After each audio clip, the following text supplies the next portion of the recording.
Quiet your mind. Dim the lights. Someone out there is about to confess something they swore they'd take to the grave, and you're just here to listen. Welcome to One More Sin. Before we begin, tell me, where are you watching from? I want to know who's listening in the dark tonight.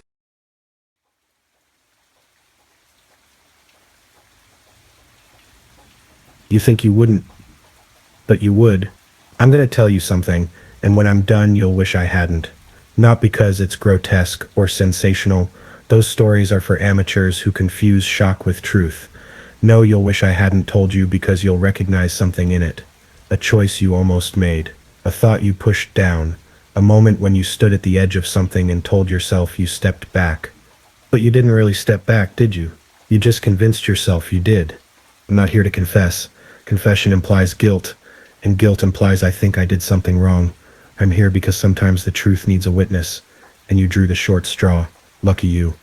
They say everyone has a breaking point. That's a lie. Most people have a bending point, a place where their principles go soft, where the rules blur just enough to squeeze through. The difference between me and you? I bent, and then I kept bending until I came out the other side shaped like something else entirely. You're probably thinking I'm a killer. How disappointingly predictable. Murder is crude, obvious. Any idiot with a temper and a weapon can take a life. What I did required patience, intelligence, and above all the ability to look someone in the eye every single day and make them believe I loved them. I should warn you, I'm very good at making people believe things. I was 11 when I understood I wasn't like other children. Not in that special snowflake way every kid imagines. I mean fundamentally, mechanically different. It was December, 2 weeks before Christmas. My grandfather was dying. The whole family gathered at his house, taking shifts by his bedside. Aunts wept. Uncles stood in corners, having hushed conversations about funeral arrangements. My cousins fidgeted in their good clothes, confused by the heavy adult sadness that had invaded our usually cheerful family gatherings. I sat in the corner of his room watching. Not him. Everyone else. The way grief moved through their faces like weather. The way they touched his hand and pulled back as if death might be contagious. The way they said, "I love you," with a desperation that suggested love could anchor a soul to a failing body. My mother found me there after midnight, still watching. "Oh, sweetheart," she said, kneeling beside my chair. "It's okay to cry." But I wasn't sad. I was fascinated. Here was this man who had bounced me on his knee, who had taught me card tricks and snuck me butterscotch candies, and all I felt was curiosity. When would it happen? What would it look like? Would his face change? Would there be a sound? I knew enough to manufacture tears. I'd seen my cousins do it, the way their faces crumpled, the way adults immediately moved to comfort them. So I did it too. I crumpled. I let my mother hold me. I even managed that hiccuping thing children do when they cry too hard. "I know, baby," she whispered. "I know it hurts." But it didn't hurt. It was just... He died 3 days later. At the funeral, I studied the mourners like an anthropologist observing a foreign ritual. I mimicked their movements, their expressions. When my aunt collapsed sobbing by the casket, I watched how people rushed to support her, how grief became a kind of currency that purchased attention and care. I filed it all away. Every gesture, every phrase, every acceptable way to perform sadness. That night I heard my parents talking in their room. "She's handling it so well," my mother said. "So mature for her age." My father made a sound of agreement. "She's always been an old soul." Old soul, that's what they called it, when a child could convincingly approximate human emotion without feeling it. If only they knew what an old soul I really was. Ancient, pre-human, something that learned to wear person-shaped masks before it learned to speak. But I'm getting ahead of myself. By high school, I was everyone's favorite. Not the most popular, that would have drawn too much scrutiny, but beloved, trusted. The girl teachers chose for special responsibilities. The friend parents preferred their children spend time with. The one everyone said was going places. I'd learned that real power isn't in being feared or even admired. It's in being necessary. Make yourself indispensable to enough people, and you can do almost anything. I joined the drama club, not because I loved theater, but because where else could I study human emotion so closely without seeming strange? I volunteered at the hospital, not from compassion, but to observe suffering up close, to understand its rhythms and vocabulary. I dated boys who were kind and simple, who would never think to look beneath the surface of my affection. My secret was this: I gave everyone exactly what they needed from me. For my anxious friend Sarah, I was the calm voice of reason. For my depressed lab partner Kevin, I was relentlessly optimistic. For my overworked mother, I was the child who never caused problems, who helped without being asked. For my teachers, I was eager and bright, but never threatening to their authority. I kept notebooks, detailed observations about everyone in my orbit, what made them smile, what made them trust, what fears they confessed during late-night conversations, what lies they told themselves. Sarah was terrified of being abandoned, so I made sure to text her first every morning to remember every insignificant detail she shared. Kevin believed he was fundamentally unlovable, so I laughed at his jokes, touched his shoulder when he seemed sad, made him feel seen. My mother feared she was failing as a parent, so I excelled at everything, gave her achievements to brag about at work. None of it was real. All of it was effective. The only person who ever seemed to see through it was my psychology teacher, Mr. Chen. During our unit on personality disorders, he kept glancing at me during his lecture on antisocial behavior. After class, he asked me to stay behind. You know, he said, arranging papers on his desk without looking at me, some of the most successful people in the world score high on measures of psychopathy. I tilted my head, performing confusion. I'm not sure what you mean. CEOs, surgeons, lawyers. He finally met my eyes. They have the ability to make difficult decisions without being paralyzed by emotion. It's actually quite adaptive, in the right context. We looked at each other for a long moment. I let my mask slip. Just a fraction. Just enough for him to see the calculation behind my eyes. He nodded slowly. Harvard? He asked. Yale, I corrected. Good choice. He turned back to his papers. Have a good day, Madison. That's not my real name, of course. But you didn't think I'd give you that, did you? Even now, even in this confession, I'm still wearing masks. The only difference is that this one is transparent. You can see through it, but it's still there, still shaping what you see. Mr. Chen never said anything else about it, but sometimes I'd catch him watching me with something like professional curiosity, the way a botanist might watch a rare carnivorous plant. Beautiful, fascinating, best admired from a safe distance. He wrote me a glowing recommendation letter. I got into Yale early admission. Everyone was so proud. Yale was where I met her. Sophia Chen, no relation to my psychology teacher, though the coincidence amused me. She was everything I wasn't: genuinely warm, carelessly brilliant, authentically herself, in a way that suggested she'd never had to construct a personality from scratch. I hated her immediately. No, that's not quite right.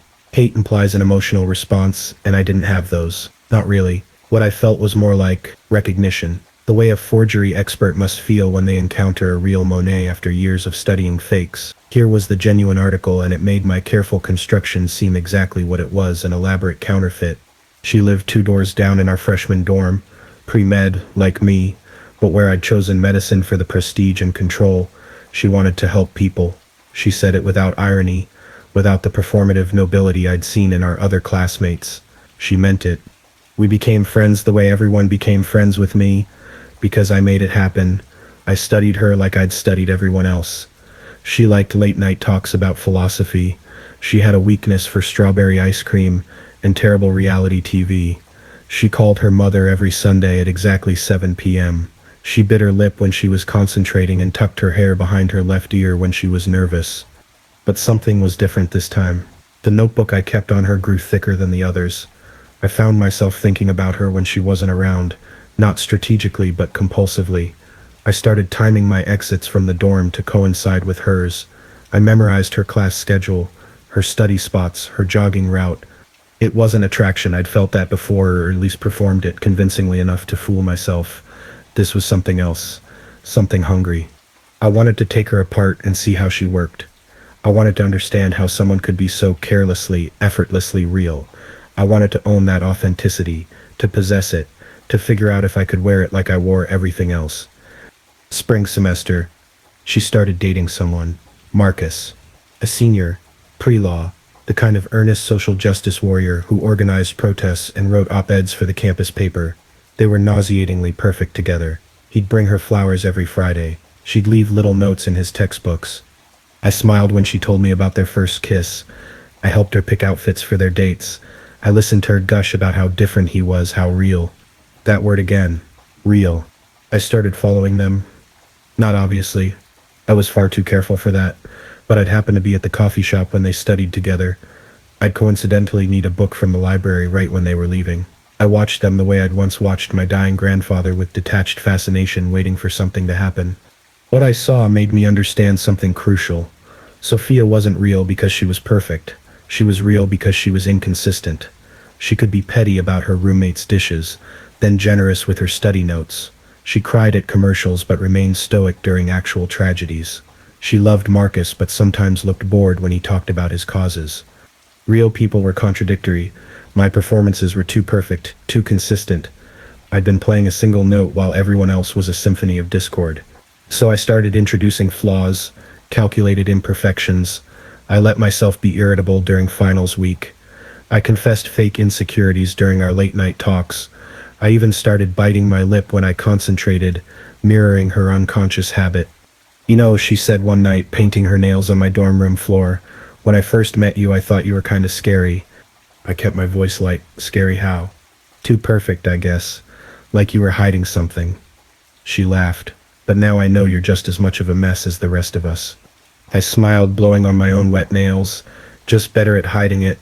She threw a cotton ball at me. See? That's what I mean. Sometimes you say things that sound like jokes but feel like confessions. If only she knew. But here's the thing about obsession. It's not sustainable. It demands escalation. Watching wasn't enough anymore. I needed to do something with all this carefully gathered information. I needed to test how well I really understood her. I needed to see if I could make her choose me over something real. It started small. Marcus had a big law school interview coming up, the kind that could determine his entire career trajectory.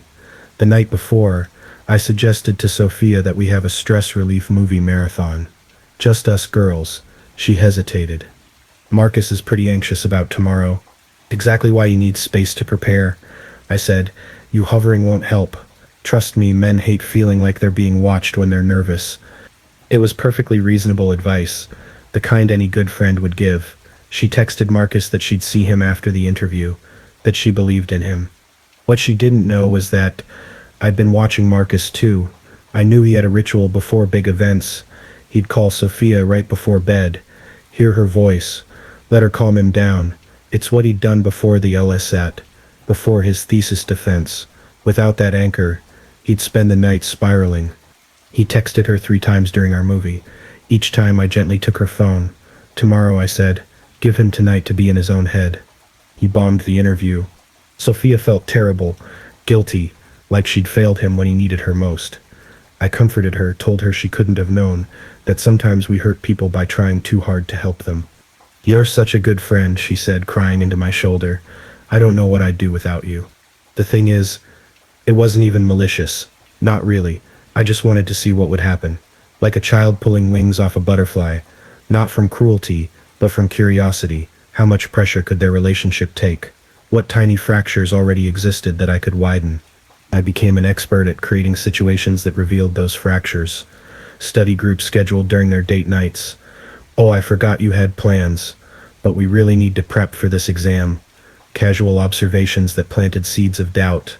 Marcus seems tired lately. I hope you guys are okay. Being unavailable when she needed me, then overwhelmingly present when she fought with him. The beauty was that none of it was provable. Every action had plausible deniability. I was just being a concerned friend. I was just busy with my own life. I was just trying to help. By winter break of sophomore year, they were hanging by a thread. She came to my family's vacation house for a week because she needed space to think. My parents loved her. I'd made sure of that, talking about her constantly, painting her as my salvation from the competitive pre-med culture. She's so genuine, my mother said after Sophia helped with dinner. You can tell she was raised right. That night, Sophia and I sat by the fireplace drinking wine, her 3rd glass, my first that I nursed carefully. She was talking about Marcus again, circling the drain of their relationship. Maybe I'm just not meant for relationships, she said. Maybe I'm too selfish. You're not selfish, I said. You just haven't found someone who understands you. She looked at me then, really looked at me. The firelight caught the gold flecks in her brown eyes. For a moment I thought she saw through everything. The careful manipulation, the orchestrated destruction of her relationship, the hollow space where my empathy should have been. Instead, she kissed me. I'd been kissed before. I knew the mechanics, the appropriate responses, but this was different because I hadn't orchestrated it. For once, someone else had made a move I didn't anticipate. I kissed her back not because I felt desire, but because I was curious what she would do next. She pulled away first, eyes wide. "I'm sorry," she started. "I don't know why I—" "It's okay," I said. And then because I understood what she needed to hear, I've wanted to do that for a while. It was the first truly cruel thing I'd done. Everything else had been indirect, deniable. But this lie delivered in that moment of vulnerability, this was a blade slipped between ribs. She kissed me again. This time I was ready. We didn't talk about it when we got back to school. She tried once, cornering me in the laundry room with a speech she'd clearly rehearsed. "Madison, about what happened." "Nothing happened," I said, folding my clothes with precise movements. "You were drunk and sad about Marcus. It's fine." The relief on her face was immediate, then confusion, then something else. Disappointment. I filed it away for later examination. She and Marcus broke up 2 weeks later. He'd met someone else during their break. I expressed appropriate shock and indignation. I held her while she cried. I didn't mention that I'd made sure he met that someone else, that I'd suggested a particular coffee shop to a particular classmate of his, that I'd known exactly when he'd be there, vulnerable and lonely. Spring semester, Sophia threw herself into her studies. We spent most nights together, officially as study partners. The tension from winter break hummed between us like a live wire. Sometimes I'd catch her staring at me. Sometimes I'd let her catch me staring back. I became an expert at almost touching her hand when we reached for the same pencil, almost kissing her when we said goodnight, almost confessing feelings I didn't have but knew she wanted me to feel. The beauty of almost is that it makes the other person complicit. They start wanting it too, start creating opportunities for almost to become actuality. They think it's their idea. By the time we finally slept together, May, after our biochemistry final, too much caffeine and too little sleep, she thought she'd seduced me. She apologized the next morning for taking advantage of our friendship. I let her see me cry for the first time. Not real tears, but she didn't know the difference. "I've been in love with you since freshman year," I told her, "but I didn't want to ruin what we had." The lie came so easily it felt like truth. Maybe that's what truth was for people like me, just the most convincing lie. We spent the summer together. I met her family. Her mother pulled me aside during their 4th of July barbecue. "I haven't seen her this happy in a long time," she said. "Thank you for being so patient with her." Patient, if only she knew. But here's what started to happen. The performance became exhausting, not morally.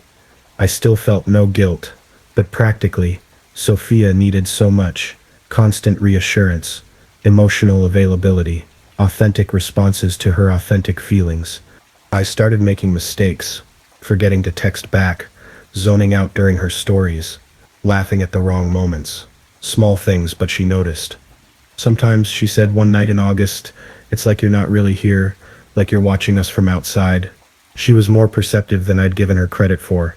I should have been more careful then. Should have recalibrated, adjusted my performance.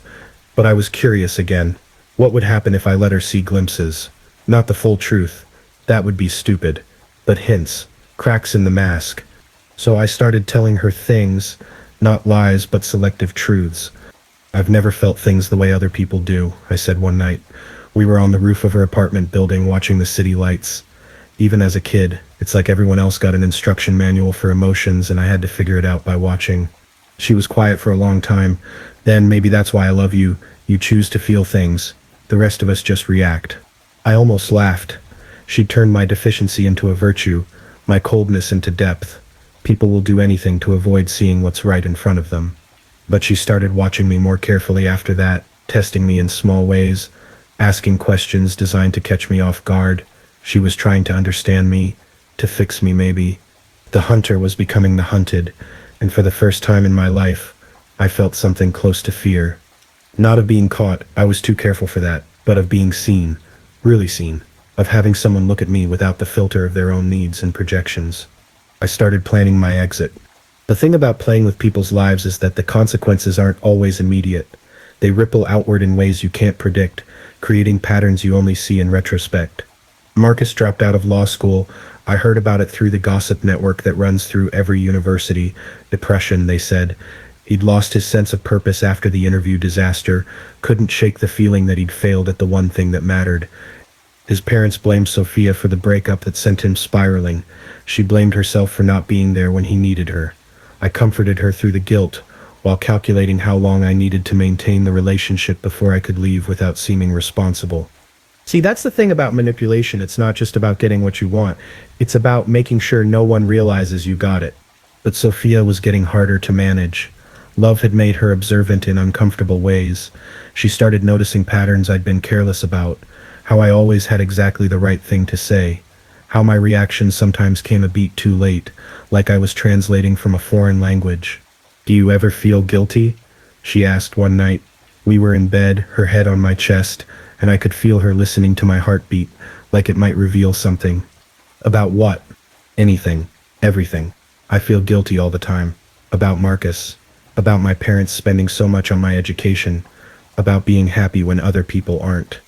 I stroked her hair, buying time to construct the right response. I used to, but guilt is just ego, isn't it? Thinking we're important enough that our actions matter that much. She sat up, studying my face. That's such a lonely way to see the world. Is it? I genuinely wanted to know. Or is it freedom? That's when she started pulling away. Not dramatically. Sophia wasn't given to drama, but incrementally, like someone slowly waking from a dream. She started therapy. She joined a study group I wasn't part of. She stopped telling me everything. I should have been relieved. This was what I'd wanted, a graceful exit from a performance that had gone on too long. But something unexpected happened. I missed her. Not her, exactly. I missed the challenge of her, the constant calibration required to maintain her trust, the intellectual exercise of being what she needed. Without that, I felt unmoored. So I did something stupid. I tried to pull her back. I told her I'd been thinking about therapy too, that our conversation about guilt had made me realize I might have emotional processing issues. I even made an appointment, went to one session, reported back selective truths that would resonate with her. It worked, because of course it did. I'd studied her for 2 years. I knew exactly which buttons to push. But then Dr. Reeves, the therapist, wanted to keep seeing me. "I think we've barely scratched the surface," she said at the end of our session. "There's a lot to unpack here." I went back, not for help. I didn't need help. I went because I was curious what a professional would see. How much could I reveal before she realized what she was dealing with? It became another game. I fed Dr. Reeves carefully crafted stories, half-truths designed to lead her towards certain conclusions, childhood trauma I didn't have, abandonment issues that might explain my attachment style. I gave her just enough genuine insight to keep her intrigued, but not enough to alarm her. "You're very self-aware," she said during our 4th session. "Almost unusually so." Is that bad? Not necessarily, but sometimes excessive self-awareness can be a defense mechanism, a way to maintain control. I smiled. And what would happen if I let go of control? That's a great question. What do you think would happen? The truth was, I had no idea. Control wasn't something I maintained, it was something I was. Asking me to let go of control was like asking me to let go of breathing. But I told her I was afraid I'd hurt people. That seemed like the right answer. Sophia was delighted with my progress. She started trusting me again, letting me back into the intimate corners of her life. We had deep conversations about vulnerability and growth. She cried during some of them. I made sure to cry during others. The whole thing might have continued indefinitely, me playing the role of the healing girlfriend, her playing the role of the supportive partner. But then Sophia met someone else. Not romantically, worse. She met someone like me. Her name was Alex. She transferred into our program junior year, all sharp angles and calculated charm.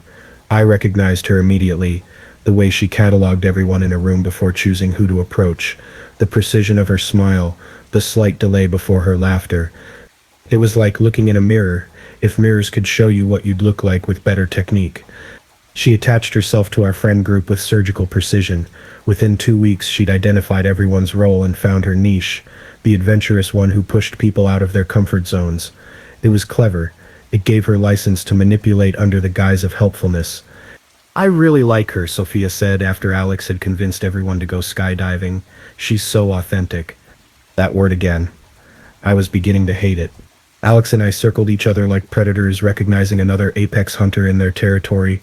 We were perfectly pleasant, even friendly, but there was a current of mutual understanding beneath every interaction. We knew what we were. The smart thing would have been to avoid her, to maintain safe distance. But I was curious, how did she do it? What techniques did she use that I hadn't discovered? It was professional curiosity, one craftsman admiring another's work. So I studied her studying me. We had coffee together, conversations that operated on multiple levels, surface pleasantries hiding strategic probes, each of us trying to map the other's methods without revealing our own. "You and Sophia are perfect together," she said one afternoon, stirring her coffee in precise circles. "She's so genuine, and you're so careful with her." The word choice was deliberate, not caring, careful. "Everyone deserves someone who pays attention," I replied. "Attention is a form of love." She smiled, or at least a convincing substitute. We looked at each other across the table. In that moment, I think we both considered the possibilities. We could be allies, combining our skills. We could ignore each other, maintaining détente, or we could go to war. I should have chosen détente, but I'd gotten comfortable, sloppy. I'd been the only one of my kind for so long. I'd forgotten that detection was possible. Alex chose war. It started subtly. She began spending more time with Sophia, always when I was busy. She asked innocent questions that weren't innocent at all. "Madison's so interesting. How did you two meet again? She must have been different before therapy. What was she like?" She was planting seeds of doubt the same way I'd done with Marcus, but her technique was more refined. She didn't create situations. She just highlighted ones that already existed. Like the time Sophia's grandmother died. It was October of our junior year. Sophia got the call at 3 a.m. I held her while she sobbed, made the appropriate soothing noises, drove her to the airport. "Thank you for being here," she said before going through security. "I know this is hard for you too. You loved her." I had met her grandmother exactly twice. Pleasant woman. Made excellent pie. I felt nothing about her death except mild inconvenience at having to reschedule my study plans. "I'll miss her," I said, "'cause that's what you say." When Sophia came back a week later, Alex had questions. Not for me. She was too smart for that. But she asked Sophia about the funeral, about how I'd handled my grief. She wondered aloud if I'd sent flowers to the service, if I'd checked in during the week. I hadn't done either of those things. It hadn't occurred to me. "She grieves differently," Sophia defended. "She's not demonstrative." Of course, Alex agreed. Everyone processes emotion in their own way. Some people just process it less. That night, Sophia asked me about the flowers. I had an excuse ready. I'd thought it would be better to give them to her in person, to be there when she received them. I bought an expensive bouquet the next day, had them delivered to her apartment, with a note about her grandmother's kindness. But the damage was done, not dramatically. Alex was too skilled for obvious sabotage. But Sophia started watching me again, comparing my reactions to others, testing my responses against some internal metric I couldn't quite identify. "Do you love me?" she asked one night, apropos of nothing. "Of course." "No, I mean, do you feel it like a physical thing when people talk about butterflies or heart racing or feeling complete? Do you have that?" I considered lying. I'd done it before, described emotions I'd read about like a blind person describing colors. But Alex had changed the game. She'd made Sophia suspicious of pretty words. "I feel it differently," I said finally. Like recognition, like you're the only real person in a world of NPCs.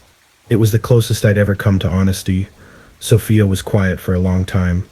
"That's either the most romantic or the most terrifying thing anyone's ever said to me. Can't it be both?" She laughed, but it was uncertain. Alex had done her work well. The final blow came in November. Alex threw a party, one of those carefully orchestrated casual gatherings where everything seems spontaneous, but nothing is. She made sure I had 3 drinks. Not enough to be drunk, but enough to lower inhibitions I'd spent years building. Then she told a story. "I had this roommate freshman year," she said to the group. "Complete sociopath. Like clinically. She used to practice facial expressions in the mirror. Had notebooks where she wrote down how people reacted to things so she could copy them later." Everyone laughed uncomfortably, except me and Sophia. "That's horrible," someone said. "How did you deal with it?" Alex shrugged. "I moved out, but the scary thing was how good she was at it. If I hadn't caught her practicing, I never would have known. She had everyone fooled." She looked directly at me. Makes you wonder how many people like that are out there, doesn't it? Just mimicking human behavior, collecting people like specimens. The room was quiet. Sophia was staring at me. I realized too late that my mask had slipped, that faced with another predator, I'd forgotten to perform prey. That is terrifying, I said, but my timing was off. The words came out too flat, too considered. Alex smiled. The really terrifying part. They usually target the kindest people, the ones who want to believe everyone has good in them. After the party, Sophia was quiet on the walk home. We'd moved in together that semester. My idea, of course. Another level of control, another way to monitor and manage. Is that what you do? She asked finally. Practice in the mirror? Keep notebooks? The correct response would have been shock, indignation, hurt that she could think that of me. But I was tired. Tired of the performance. Tired of Alex's games. Tired of pretending to be something as foreign to me as flight. Not in the mirror, I said. She stopped walking. Madison. I observe. I adapt. I give people what they need. I turn to face her. Is that really so different from what everyone does? Yes, she said quietly. It is. We stood there on the sidewalk, 2 years of careful construction crumbling between us. She was crying. I probably should have been. Do you feel anything? She asked. When you look at me, do you feel anything at all? I considered lying one more time. It would have been easy. I'd done it thousands of times before, but Alex had already won. The game was over. I feel interested, I said. You're the most interesting person I've ever met. That's not love, isn't it? I genuinely wanted to know. I think about you constantly. I know you better than anyone else ever will. I've shaped my entire life around you. If that's not love, what is? She looked at me like she was seeing me for the first time, or maybe like she was finally seeing what had always been there. Love isn't a performance, she said. Everything is a performance. She left that night, stayed with Alex ironically. I didn't try to stop her. The experiment had run its course. After Sophia left, I expected to feel something. Relief, maybe, or the satisfaction of a game concluded. Instead, there was just absence, not emotional absence. I was used to that. Physical absence. The apartment was too quiet without her morning routine. The coffee maker only needed 1 cup. The left side of the bed stayed cold. I went through the motions of heartbreak, told our mutual friends that we'd grown apart, that it was mutual, that I wished her the best. I even let myself look appropriately sad at parties where she and Alex inevitably appeared together, not together. Alex wasn't interested in Sophia that way. She just wanted to take her from me. Professional courtesy among predators. But here's what I've never admitted to anyone. Losing Sophia changed something in me, not in some redemptive way.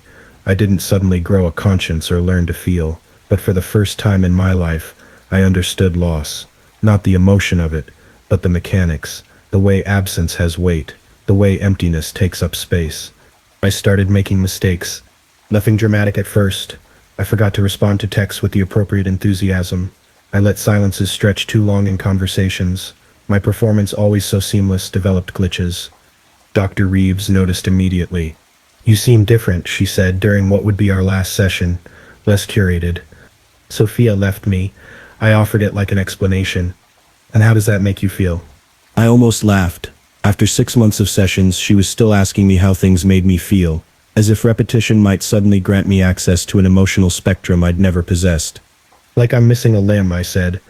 It was the truest thing I'd ever told her. Not painfully, just aware of its absence, reaching for something that isn't there. She leaned forward. That's a very vivid description. Can you elaborate? But I was done elaborating, done performing insight in progress. I'd lost the only audience whose opinion had mattered, even if I couldn't explain why it had mattered. I don't think I need to come here anymore, I said. She tried to protest, mentioned that we were making progress, that this was a crucial juncture, but she couldn't force me to stay. One of the benefits of being high-functioning, people always assume you know what you're doing. The truth is, I was falling apart, not emotionally. I need you to understand that. I wasn't crying into my pillow or listening to sad songs. I was simply malfunctioning, like a computer with corrupted code. I could still run most programs, but something essential had been damaged.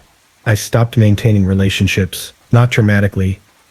I didn't cut people off or have some grand breakdown. I just stopped Stopped texting first, stopped remembering birthdays, stopped pretending to care about their problems. It was like I'd forgotten the point of the performance. My grades held steady, that was just pattern recognition and memory, but everything else atrophied. I ate the same meal every day because choosing required caring about outcomes. I wore the same 3 outfits in rotation. I sat in the back of classes and didn't speak unless called on. Madison's going through something, I heard someone whisper once. Ever since Sophia, they created a narrative for me, the heartbroken ex-girlfriend retreating into herself. It was as good an explanation as any. Better than the truth, that without someone to perform for, I'd simply stopped performing. But here's what none of them knew, what I've never told anyone until now. I kept watching Sophia, not stalking. I'm not stupid or obsessed in that way, but I monitored her from a distance.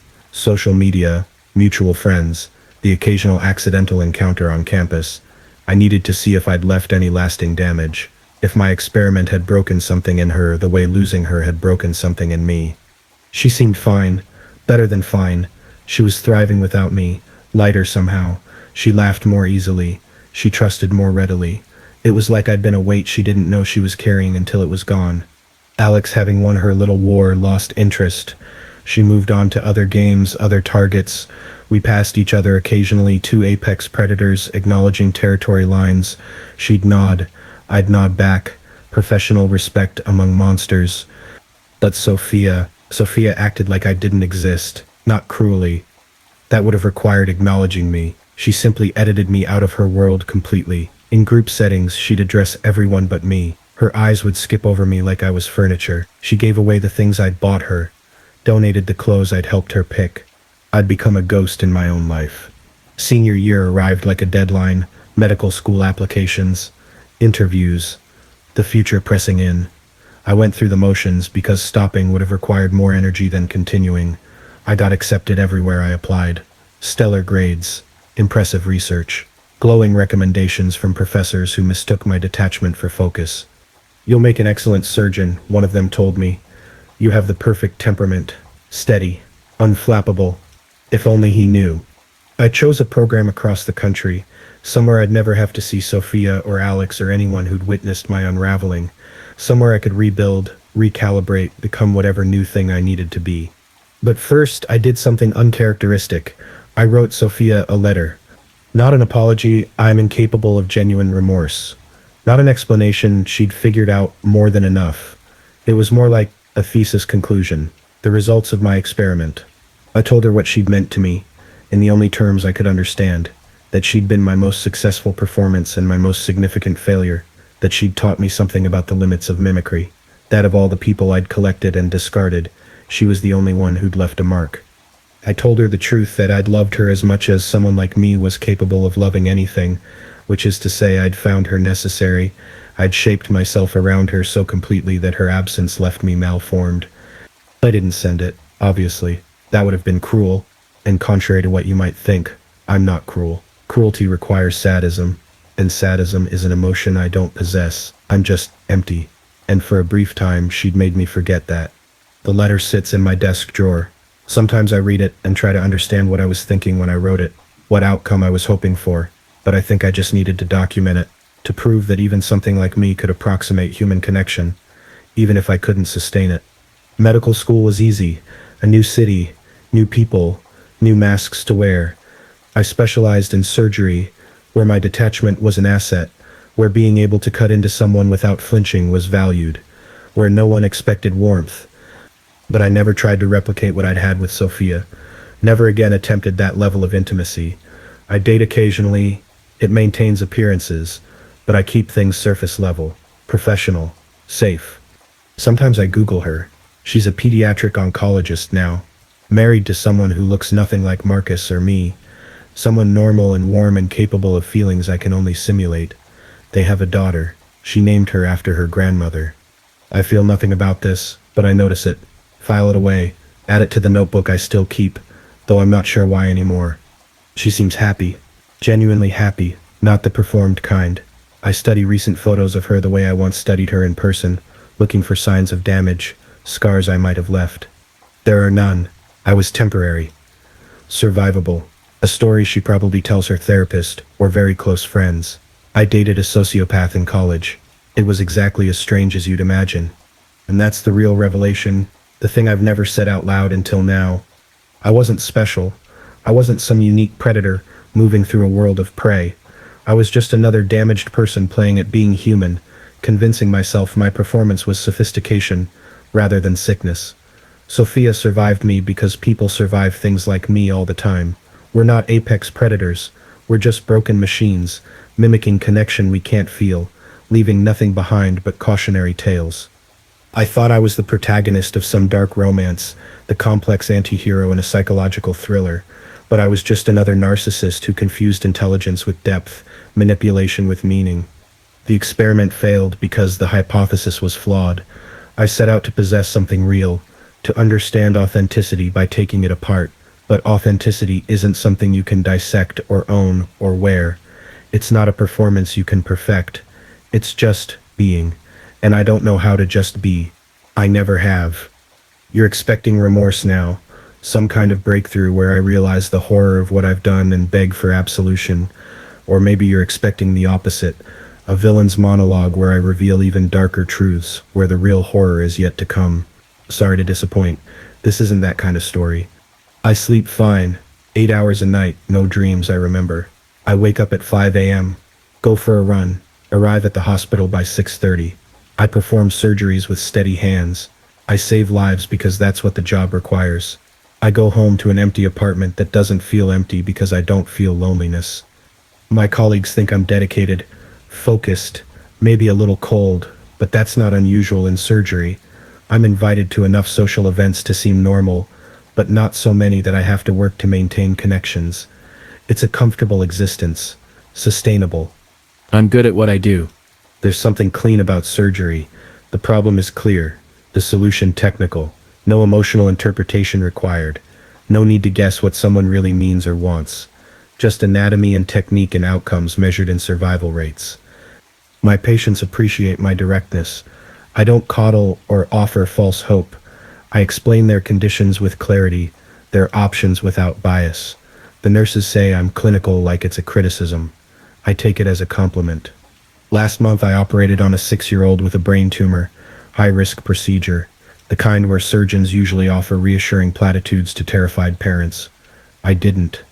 There's a 60% chance of complete resection without deficit, I told them, 15% chance of partial resection, 20% chance of complications ranging from minor to severe, 5% mortality risk. The mother started crying. The father asked if I had children, if I understood what they were going through. No, I said, but I understand the tumor, and I'm very good at removing them. They requested a different surgeon, one who could hold their hands and cry with them. I wasn't offended. They needed something I couldn't provide. The other surgeon was less skilled, but more human. The child survived with minor deficits. Everyone was satisfied with the outcome. That's the thing I've learned. Most people prefer comforting lies to uncomfortable truths. They want their doctors to care, their lovers to feel, their friends to empathize, and there are plenty of people who can provide that. Real people, not constructs like me. So I've stopped trying to be what I'm not. I don't attempt deep friendships or romantic relationships. I don't pretend to feel things I can't feel. I exist in the spaces where my limitations don't matter, where being empty is almost an advantage. Is it lonely? You keep waiting for me to say yes, to reveal some hidden pain that makes this all make sense. But loneliness requires the capacity to miss connection. I miss Sophia, the way an amputee misses a limb. Aware of the absence but not pained by it, just altered. Sometimes medical students rotate through my service. They're bright, eager, full of purpose. They remind me of Sophia, of myself at that age. I teach them technique, precision, the importance of emotional distance. Most of them think I'm an asshole. A few recognize something valuable in my detachment. One of them, Jeremy, reminds me of myself in uncomfortable ways. Too perfect, too aware, too good at saying exactly what people need to hear. I watch him navigate social dynamics with calculated grace, and wonder if he has notebooks too, if he practices expressions, if he's chosen surgery for the same reasons I did. I don't warn anyone. What would be the point? Either he's like me and warnings won't matter, or he's not and I'm projecting pathology onto normal behavior. Besides, maybe the world needs people like us. Maybe we serve a function, the surgeons who don't flinch, the soldiers who don't hesitate, the executives who can make brutal decisions without losing sleep. Or maybe we're just glitches, evolutionary dead ends, nature's experiment in what happens when you create intelligence without empathy. I don't know. I don't spend much time thinking about it anymore. But here's what haunts me. And yes, things can haunt you even without feelings. What haunts me is the possibility that Sophia was right. That love isn't performance. That connection isn't mimicry. That there's something real and valuable that I'm physically incapable of accessing. It's like being colorblind but worse. At least colorblind people know what they're missing. They can see others react to sunsets and understand there's beauty they can't perceive. But I don't even have that certainty. Maybe what I do, the watching, the calculating, the performing, maybe that's all anyone does. Maybe everyone is faking it, and I'm just honest about my fakery. Or maybe I'm exactly as empty as I feel. I'll never know. That's the curse of being what I am. I can observe human connection. I can simulate it. I can even approximate it so well that people like Sophia believe it's real. But I can never verify it against some internal standard, because I don't have one. So I sleep fine, I save lives, I exist in my carefully constructed bubble, where my deficiencies don't matter. I've stopped trying to be human and settled for being useful. It's not a tragedy, it's not a horror story, it's just what it is. Here's the question that matters. If you could feel nothing, wouldn't you try to feel something? If every human connection was a locked door and you didn't have the key, wouldn't you learn to pick locks? If emotion was a language you couldn't speak, wouldn't you become fluent in mimicry? You want to say no. You want to believe you'd be noble in your emptiness, that you'd isolate yourself rather than risk harming others. But you've never been empty. You don't know the weight of it, the way it presses in from all sides like deep water. When I was 5, I watched my cousin cry over a broken toy. Real tears, real anguish over cheap plastic. I remember thinking, I want that, not the toy. The feeling, the ability to care about something so much that losing it hurt. When I was 11, watching my grandfather die surrounded by grief I couldn't feel, I thought I want that too. The pain that proves connection, the loss that confirms love existed. When I was 18, meeting Sophia, seeing her easy warmth and careless authenticity, I thought, I want to be that, or at least I want to know what it feels like to be that. So I did what any scientist would do. I experimented. I observed, hypothesized, tested. Yes, people got hurt. Marcus with his derailed career. Sophia with her 2 years of manufactured love. Others I haven't mentioned because their stories are shorter, their damage less pronounced.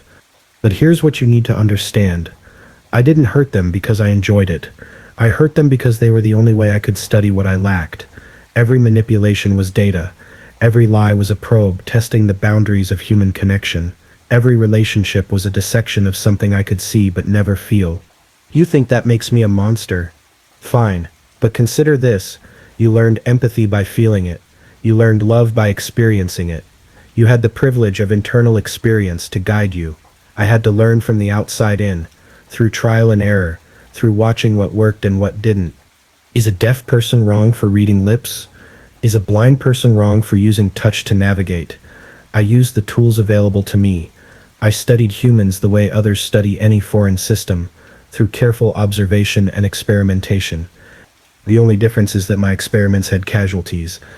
But let me ask you something else. How many people have you hurt while learning to be human? How many hearts did you break while figuring out love? How many friends did you disappoint while learning loyalty?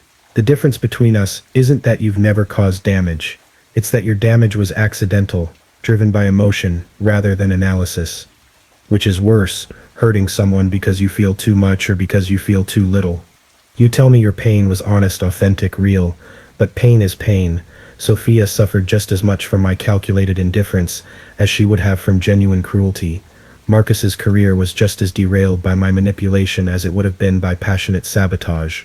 We tell ourselves stories about intention mattering, about authenticity having inherent value, but those are comfort narratives for people who have the luxury of genuine emotion.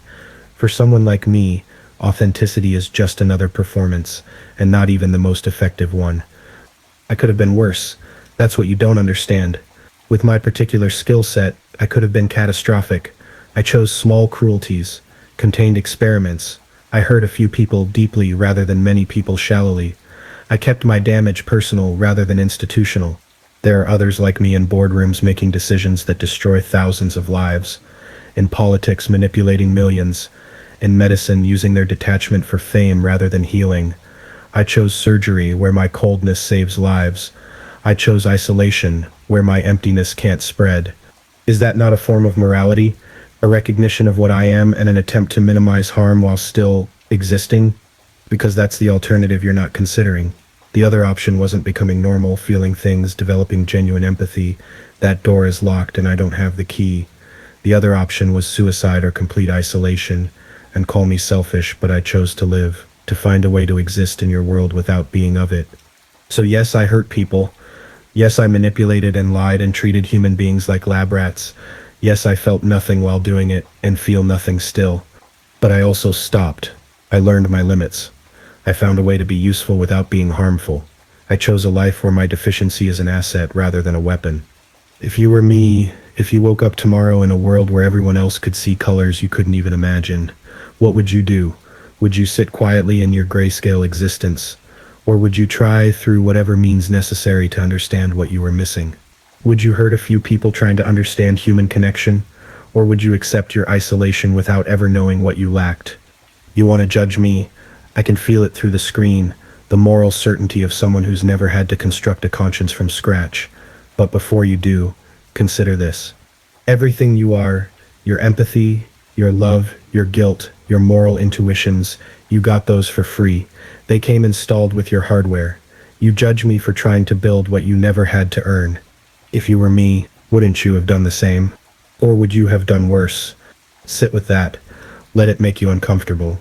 Let it make you question the stability of your own morality, because that's the real horror. Not that people like me exist, but that we're separated from you by such a thin margin.